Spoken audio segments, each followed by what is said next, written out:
नवरात्रीमध्ये कन्यापूजनाला खूप महत्त्व आहे. कुमारिका म्हणजे साक्षात देवीचं रूप मानलं जातं. नवरात्रीमध्ये प्रत्येक दिवस हा शुभ मानला जातो. नवरात्रीमध्ये अष्टमी किंवा नवमीला कन्यापूजन करणे सर्वात श्रेष्ठ मानले जाते. सर्वात आधी बघूया की कोणत्या वयाची कन्या पूजन केल्याने कोणते फळ मिळते.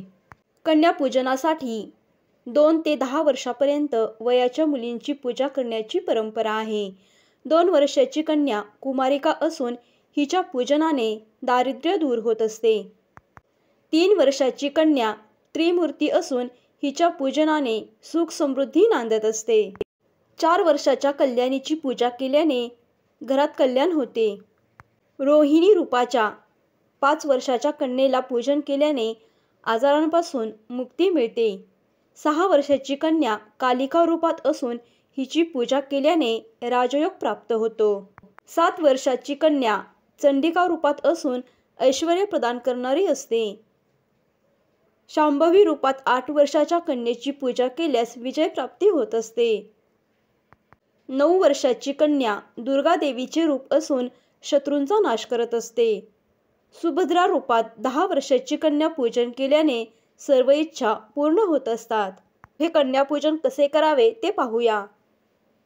याआधी तुम्ही जर या चॅनलवरती नवीन असाल आणि दुर्गा देवीची मनापासून सेवा करत असाल तर कमेंटमध्ये ओम दुर्गाय नमः लिहायला विसरू नका. चला तर मग आजच्या या नवीन आणि छानदार व्हिडिओला सुरुवात करूया. कुमारिका घरी आल्यानंतर त्यांना देवीचं रूप मानून त्यांचे मनोभावे स्वागत करावे. पाय धुवून त्यांच्यावरती कुंकू लावावे. त्यानंतर त्यांना स्वच्छ आसनावरती बसवावे. कपाळावरती कुंकू लावून त्यांच्या आवडीप्रमाणे गोडाधोडाचे जेवण करावे किंवा प्रसाद म्हणून खीर पुरी शिरा असा नैवेद्य दाखवावा. तुमच्या इच्छेनुसार कुमारिकांना गजरा, दक्षिणा आणि भेटवस्तू द्यावी. आपल्या इच्छेप्रमाणे किंवा यथाशक्ती कुमारिकांचे पूजन करावे. तुम्हाला जमत नसेल तर एका कुमारिकेचे केले तरी सुद्धा फळप्राप्ती होत असते. तर किती कुमारिकेंचे पूजन केल्याने आपल्याला कोणते फळ मिळते ते पाहूया. एका कुमारिकेचे पूजन केल्यानंतर ऐश्वर्य प्राप्त होत असते. 2 कुमारिकेचे पूजन केल्यानंतर मोक्ष प्राप्ती होते.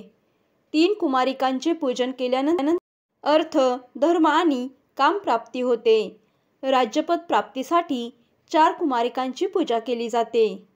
विद्याप्राप्तीसाठी 5 तर षटकर्म सिद्धीसाठी 6 कुमारिकांची पूजा केली जाते. 7 कुमारिका पूजन केल्याने राज्यप्राप्ती होते तर संपत्ती प्राप्तीसाठी 8 कुमारिका पूजन केल्या जातात. 9 कुमारिका पूजल्याने पृथ्वीचे राज्य मिळते. कन्यापूजनात भैरव म्हणून एका मुलाला अर्थात मुंज झालेल्या मुलाला बोलवावे. तर अशा प्रकारे नवरात्रीमध्ये अष्टमी किंवा नवमीला कन्यापूजन अवश्य करावे. यामुळे आपल्या घरामध्ये सुख समृद्धी येईल. तर हा माहितीपूर्ण व्हिडिओ तुम्हाला कसा वाटला ते कमेंटमध्ये नक्की सांगा. आणि व्हिडिओ आवडला असेल तर व्हिडिओला लाईक करा, शेअर करा आणि चॅनेलला सबस्क्राईब करा. धन्यवाद.